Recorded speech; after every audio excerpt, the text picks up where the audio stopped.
Yo, welcome to Talkin' Wrestling with the KingR. I'm your host, the KingR. Here we just look back at the past week or so of in the world of wrestling, talk about what's ever going on here and there, and what's ever on my mind, more or less. First first off, WWE just had one of their big. No, shouldn't say big. They had a PLE this past weekend, Backlash, taking place in St. Louis. We'll be talking about that. Talk about maybe some other wrestling. I know AEW has a pay-per-view coming up. Can't forget about them. The month of May. Geez, the month of May is very almost half over, and there's just so much coming up and so little time to talk about everything. So just try to narrow it down. And right now, I know I'm just rambling right now. Let's be honest. I'm rambling to get things started rolling, get the ball rolling. To Anyways, let's just dive into it. Backlash. And I'm not here to grade every single match, give them a rating, whatever, so forth. Just talk about what happened, what might gonna be, and let's focus on the main event. What took place? We all know the main event was John Cena defending the title against the hometown boy Randy Orton, and I'll say it wasn't that bad of a match, but we'll get to it when we get to it. We'll talk about the other four matches that took place at Backlash. We had the United States Championship. We had the Women's Intercontinental Championship.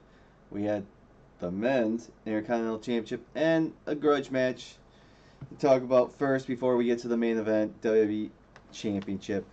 So, night starts off, Fatal 4-Way, U.S. title, Jacob Fatu defense title against former champion LA Knight, and the two other challengers, Damian Priest and Drew McIntyre. Match wasn't half bad, I'll say so, if I say so myself. But it's your typical multi-man match where there's chaos all over the place, no rules, no countouts. Some may say lazy booking, but it's all how you look at it. I mean, there was a spot in the match where Damian Priest and Drew McIntyre, their feud is still going on. I don't want to say red hot, because Damian Priest put McIntyre through a table and sounded like McIntyre might suffer a concussion or such, possibly. Not quite sure, but the big story of that match was we had a surprise debut. If you heard several, I don't know, weeks, months back, I forget exactly, this guy asked his for release, I think it was. I don't think his contract was up, but if I might get my information crossed, but that's all besides the point. But we saw the debut of Jeff Cobb, another former Lucha Underground member showing up in the WWE. He's for the most part he was wrestling in New Japan, former IWGP Tag Team Champion. I think like he won the titles back, and then his contract was up, or he asked for his release, and then he relinquished the belts. However you want to look at it.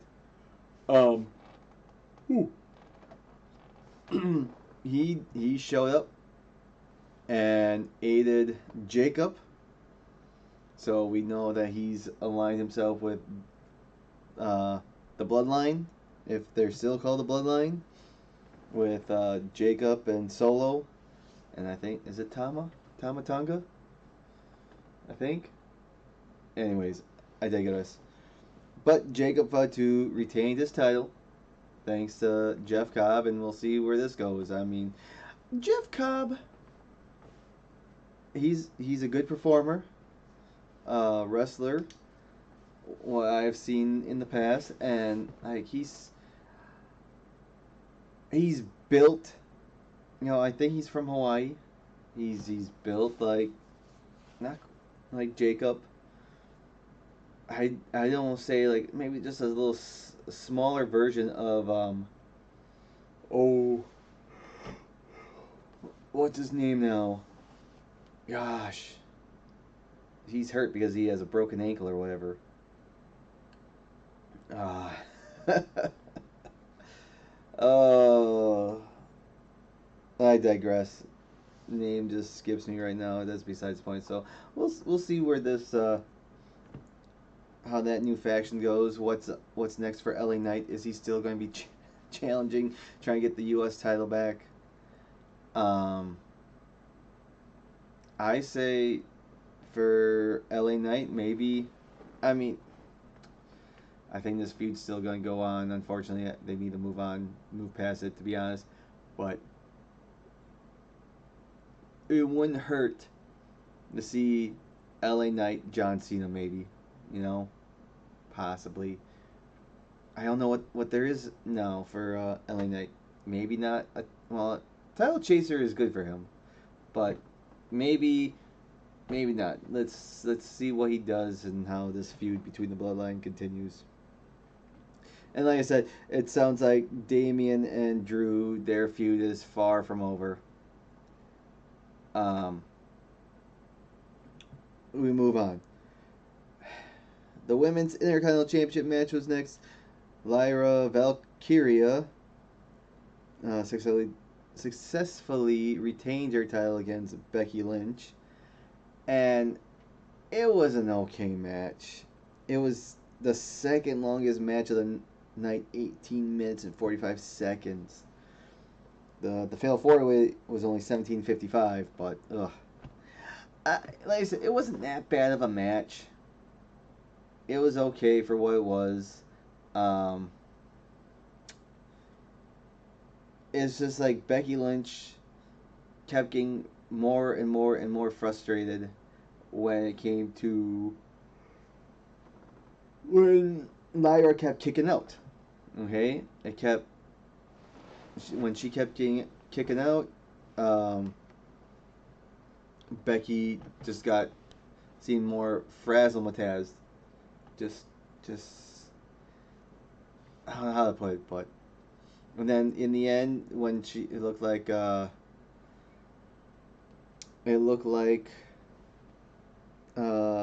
Becky might have had cheat her way to victory. Nope. Lyra gets a roll up 1, 2, 3, gets the win. Then Becky still beat her up after the match. I think it was. But the thing though, Lyra coming out with those feathers again, the wings. Oh, it's not my cup of tea. She looks pretty silly with it. Them on, I mean, WrestleMania. Excuse me, WrestleMania. I understand. Coming out with that now, another PLE.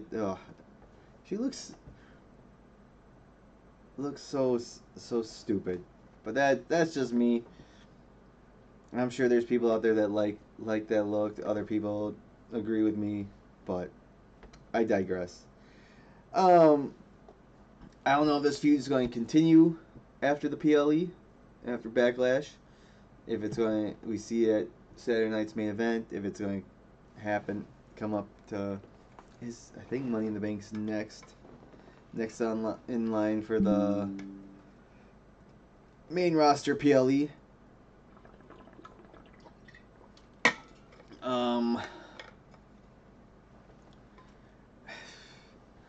That's the one part with adding more and more belts. Do you have enough people to compete to thrive this division? And I don't think I really don't think they have enough for the women's, but I digress.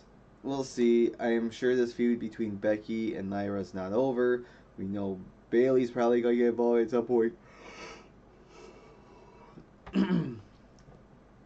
So, I mean, okay, Becky makes sense as a challenger. They won the women's tag team titles at WrestleMania, then they lost it, so she turns on her.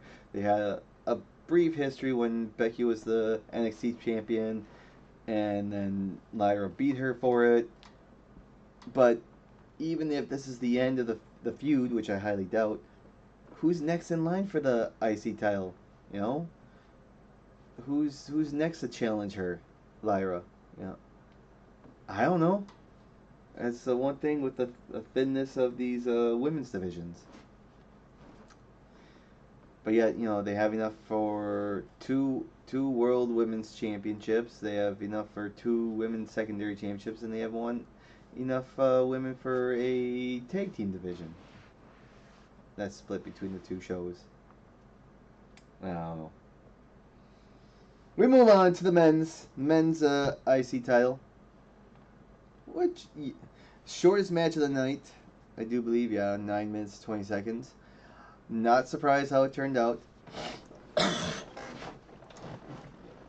Didn't really think Penta would win the IC title. I'm sure at some point in his career he might hold the IC title. You know, I don't see Penta as a WWE champion. Maybe the world champion at some point. You know, I always feel like the WWE came to that type of stuff like, okay, someone that we don't see as WWE champion, we'll give them the world championship instead, you know, so they can say they were a world champion, even knowing like we feel like that title's second to WWE champion, but chip material, whatever you want to call it. But the no big surprise, you know, Dominic comes out, and he's coming by Judgment Day members Finn, JD, and Carlito. And of course, midway through a match, what happens? Carlito distracts the referee. JD and Finn have Penta on the outside. Finn grabs a chair, and just before Finn can use the chair, referee catches him. Referee throws out all three members of Judgment Day. Finn refuses to leave, and then in the midst of that, while Penta's on top rope and about to hit a move on Dominic, El Grande Americana shows up and hits him with his loaded mask.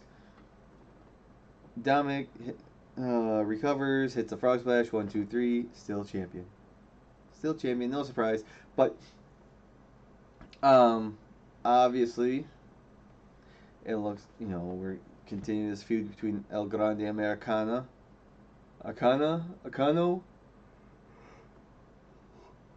versus Penta. See where that goes. The whole Chad Gable thing. Let's be honest, we all know it's Chad Gable, even though Chad says it's not him. And I think I saw El Grande won the Speed Championship. Oh, la-di-da, good for him. But, if anything, I really want to talk about, we know at some point we're going to get Finn versus Dominic. You know, Finn is just, if anything, down on his luck. And you see it all the time. This is building so gradually. Okay, Dominic not telling Finn that JD was coming back. Dominic winning the IC title. Finn titleless. Who's really in charge of the Judgment Day, even though they all said they're equals.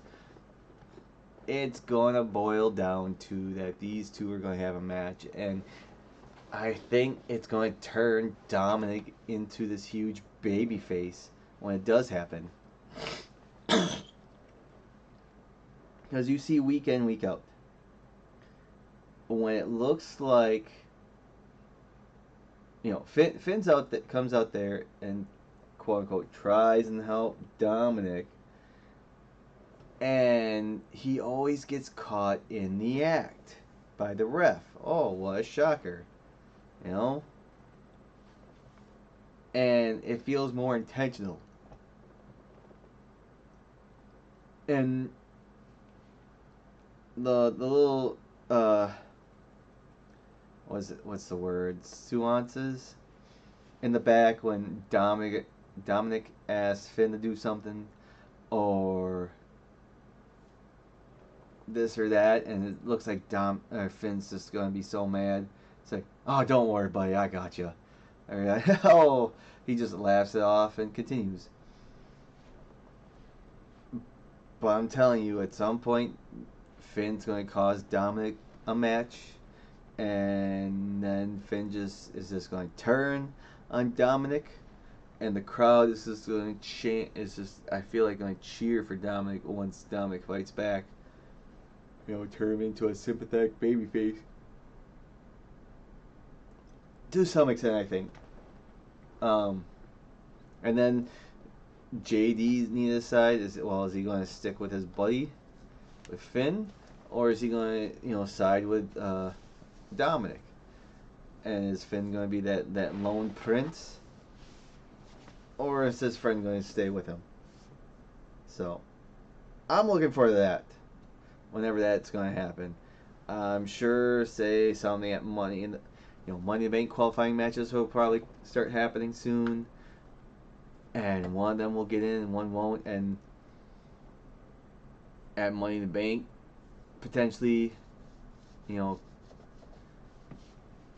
one of them will cost each other it. I don't know. We'll see. We'll see. It'll be interesting to see how that plays out. But I think that's going to be That's going to be, if done right, it's going to be just like an instant classic. Now we had Gunther versus Pat McAfee. That went 14 minutes, and I don't know what it resolved. If it was supposed to resolve anything, or what the whole premise and purpose of it. I get it. After WrestleMania, Gunther comes out yelling at the commentary table, yelling at Michael Cole, attacking Michael Cole, and Pat comes to Michael's defense, and then he gets choked out. Like, I'm not surprised. I'm not. Okay. Pat was just coming to Michael Cole's aid, and then Gunther gets suspended. Well, his suspension didn't last long. And McAfee more or less asked for a fight. He wants to fight Gunther in Michael Cole's honor, because Michael's the greatest of all time, which is debatable, but that's McAfee's opinion. And for the most part in the match, Gunther dominated. Sure, McAfee got a few offensive moves in and flips in that, but he took a hell of a beating. Michael Cole was on commentary. He was just nonstop. Come on, Pat. Come on, Pat.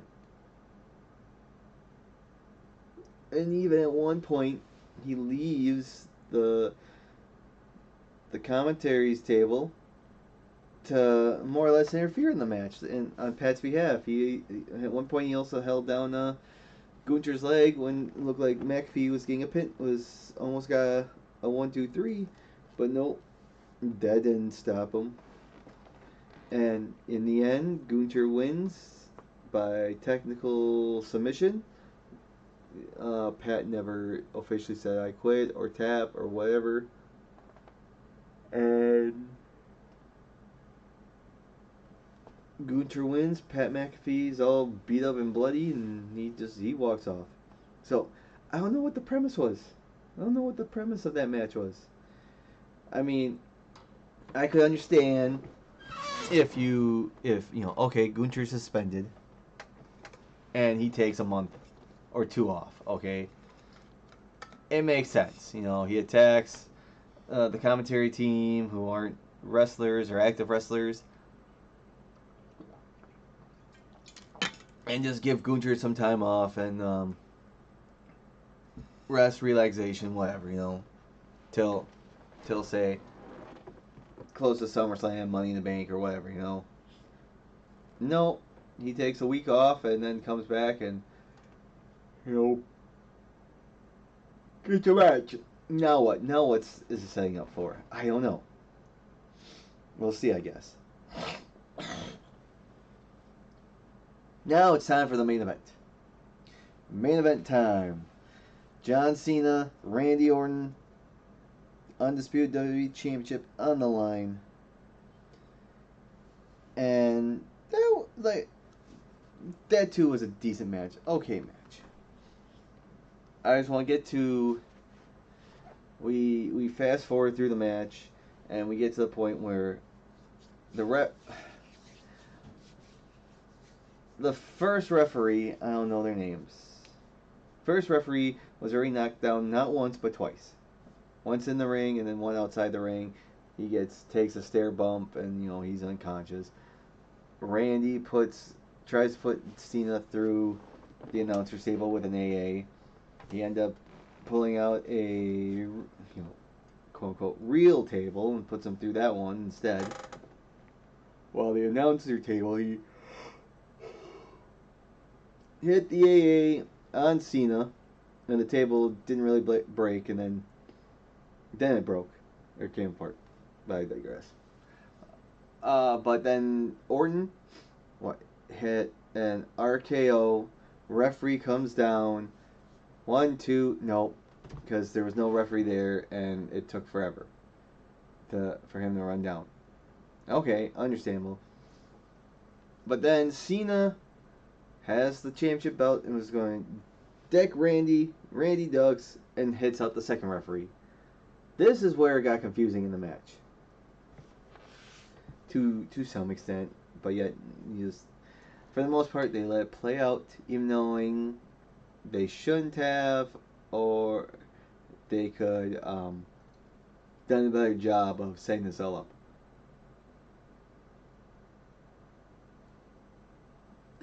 Excuse me.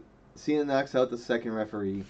Now all of a sudden, here comes Nick Aldis. Here comes a bunch of agents and checking on the second referee. And they're attending him. John Cena's just knocked out. He's laid out. Orton is pleading his case to Nick Aldis. And, how he should be champion, 1, 2, 3, this and that, and everything. And then Nick, I don't know what Nick Aldis said, but Randy didn't want it anymore. RKO is him, and then he cleans house, gives RKO to Hurricane Helms, Jamie Noble, and whoever else was there representing the agent team, But okay, they all come out after the second referee gets hit with a belt. Why didn't they come out the first time? At least when the first referee takes hits his head, quote unquote, on the steel steps. Why didn't they come check on him then? Also, why didn't Nick Aldis just stop the match? This has gone on too far. Both referees have been knocked out. Ring the bell. This match is over. It's no contest. Okay. And then Orton, cleans house, and Cena gets up and gets the last laugh and walks out or something like that. I could understand that as a finish. But nope. Like I said, Orton then cleans house. He's about to, punt John Cena.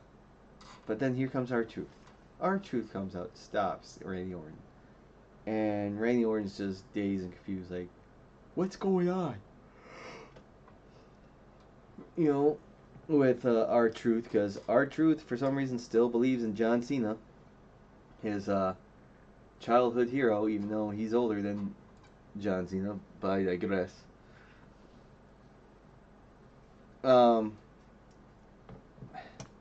Then I think Orton hits an RKO on R-Truth, get him out of the ring, but then by then, Cena's fully recovered, hits a low blow, and then hits the AA. The first referee, comes back to his feet, sees the pin cover, climbs in, 1, 2, 3, John Cena retains. Ooh. What a surprise.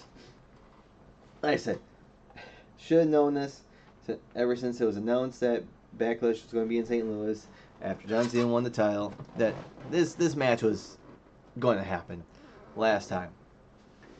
And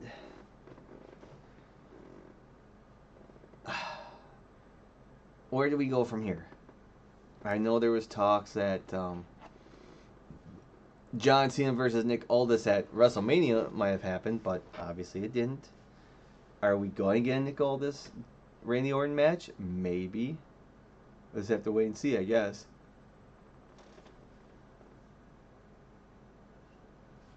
And then John Cena and R-Truth. Where do we go from here? Because this is very interesting. Now, R-Truth is still delusional. He still believes in Cena's good. In Cena we trust, all that. And leak images. Was it leaked? No, not leaked. I don't know why I said that. Anyways, in the press conference, R-Truth comes out to talk to John Cena, confronts him, and Cena's like, not another word out of you. Not another word.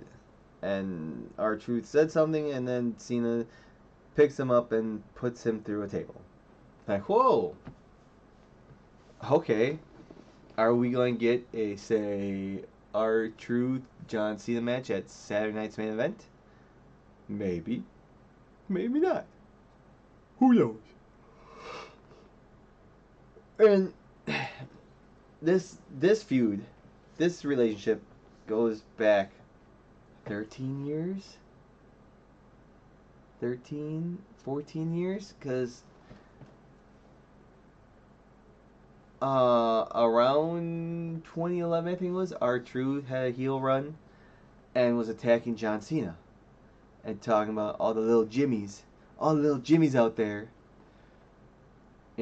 This and like currently what John Cena is doing, but flip, R-Truth was telling it, and it was Little Jimmy was invented. And then I forget what happened. R-Truth, either his head or something, then he had an imaginary friend that's a Little Jimmy, and it's kind of where R-Truth is now. So I could see a John Cena R-Truth match at Saturday night's main event, but we also have to remember John Cena only has like 22 more appearances before the end of the year, and there's more than 22 weeks left in the year.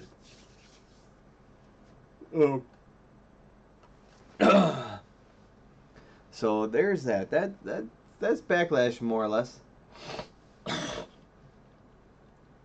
I don't think I'm going to dive too much more about WWE at the moment. I mean, everything's heating up. I mean, like I said,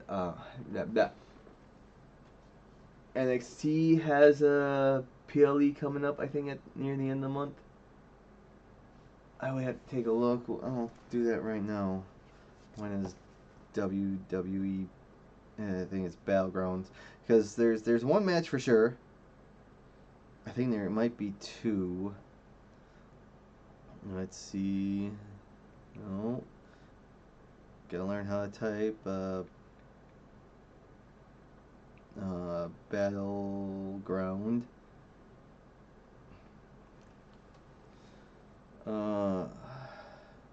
We got three matches. Okay, three.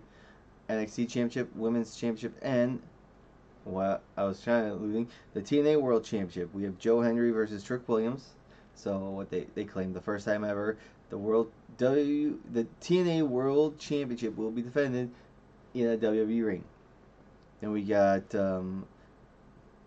Stephanie Vacker defending her title against Jordan Grace. Ooh.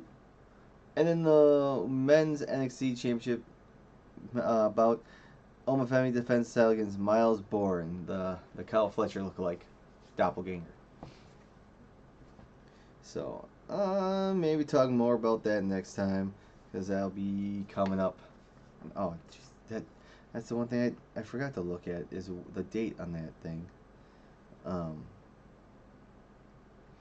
May 25th. Yeah. Oh. And that's the same day as Double or Nothing. Double or Nothing.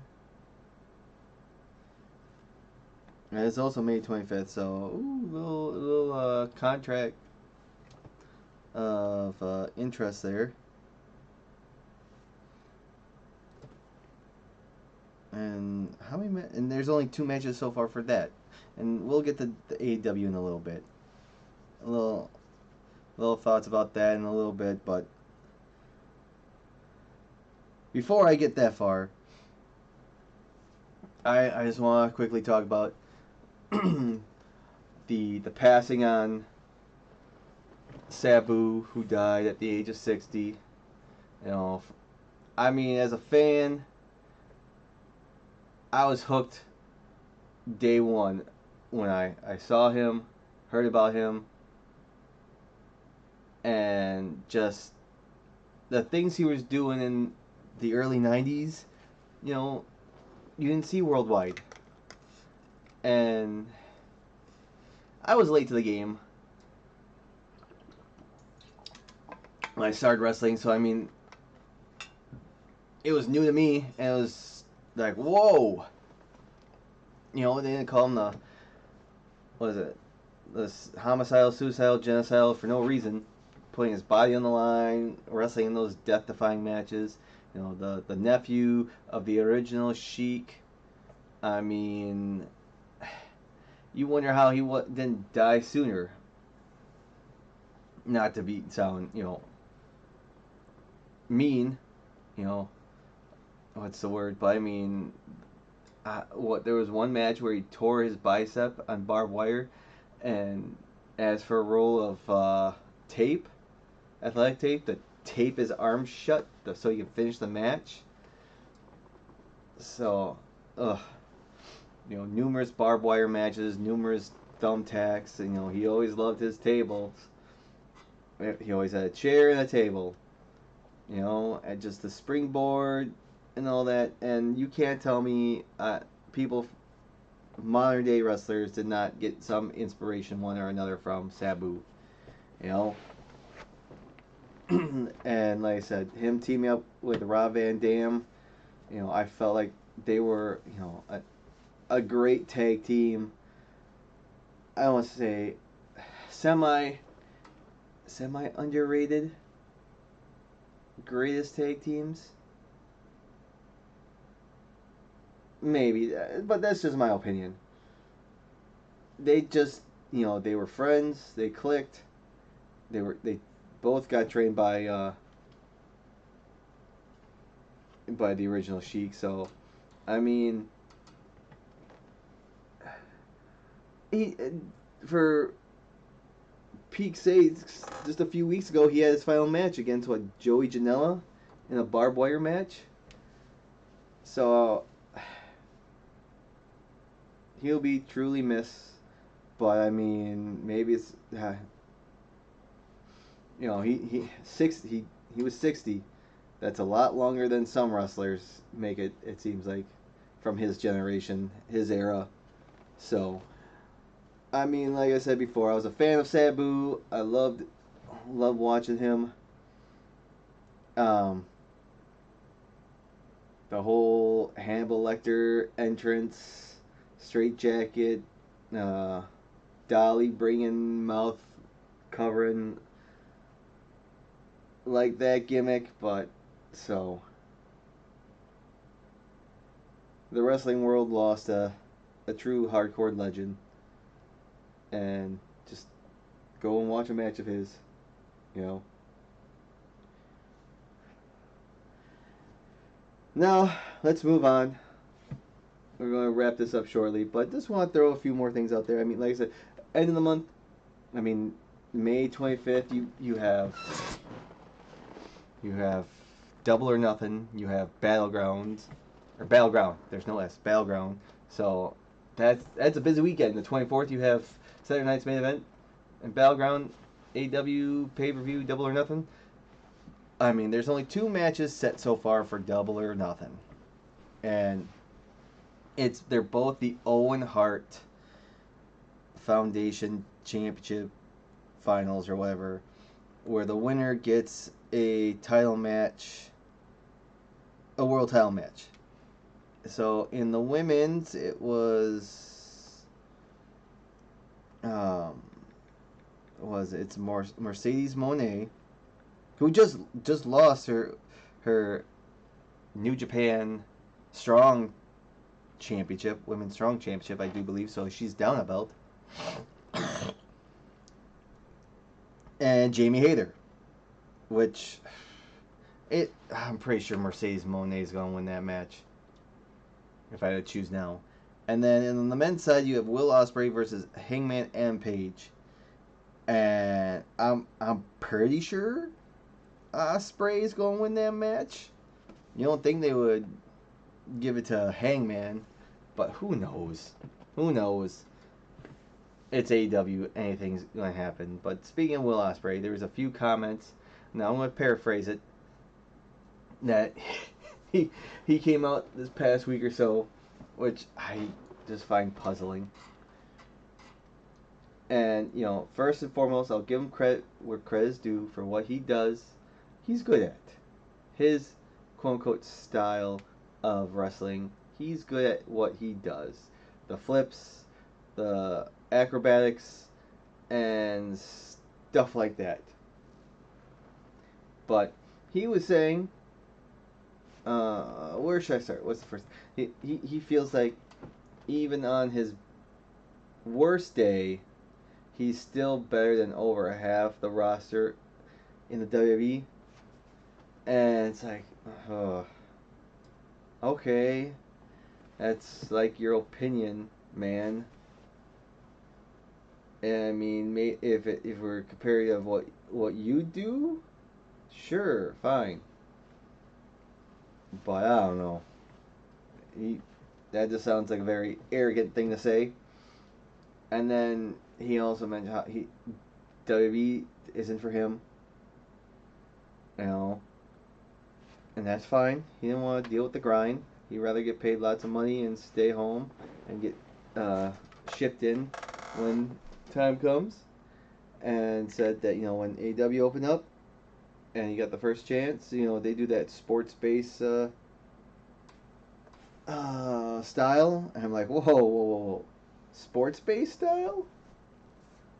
What sport are you talking about? Are you talking about rhythmic gymnastics? Are you talking about synchronized swimming? Ice dancing? What sports based? Because let's be honest, what you do and perform and so forth is just all these aerial acrobatics. There's no chain wrestling. There's no grappling. Maybe a little brawling, but it's you and your opponent. Let's work this match out. Let's walk this match out. I'm going to do 5 steps and a flip here. You do a kick, and we both miss each other, or this and that, and blah blah blah blah. Boom. No, that's not sports based. But I might digress. That caught me off guard.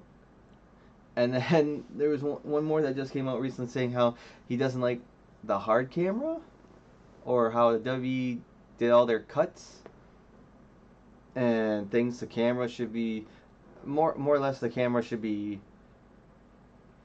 following the wrestlers instead of focus in one spot. And I'm not sure what he truly meant or means by that. He wants the camera to follow the wrestler or something. I don't know. It's just some interesting comments, and it just seems like he likes to talk more about the competition than about his promotion, somewhat. You know, which means if you have to talk about your competition and try and talk down upon them, that means they're better than you. You know? what was it? I think Eric Bischoff once said about your competition, you either gotta be, was it better?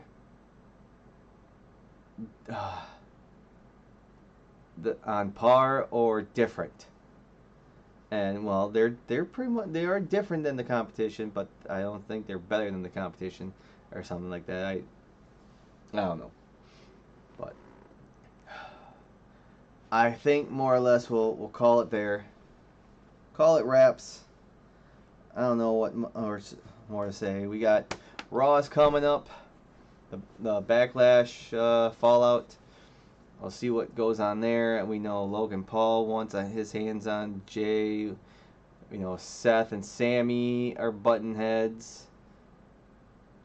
And what else is on? What might happen on Raw? I don't know. We'll find out, I guess. But we'll see. We'll see what happens. I mean, just yeah. We'll just stop there. So just want to say thanks for listening. For those who did, appreciate it. And I'll see you next time. Till then, adios, muchachos.